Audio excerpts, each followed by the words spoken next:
তো অনেকেই ভাবে সৌদি আরবে শুধু গরমই পড়ে, আসলে সৌদি আরবে গরমের সাথেও কিন্তু প্রচুর পরিমাণে শীত পড়ে।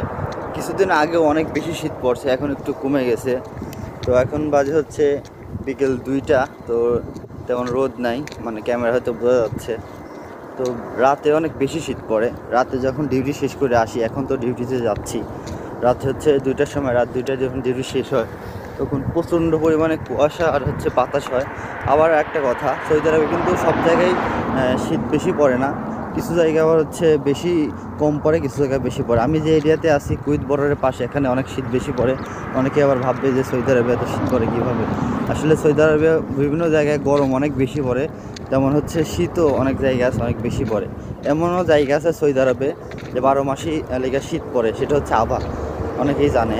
তা আবহাওয়া হচ্ছে 12 মাসে কিন্তু শীত পড়ে সৌদি আরবে। সৌদি আরবের মতো জায়গা 12 মাসে ঠান্ডা থাকে, শীত না হলে ঠান্ডা থাকে, বুঝছেন।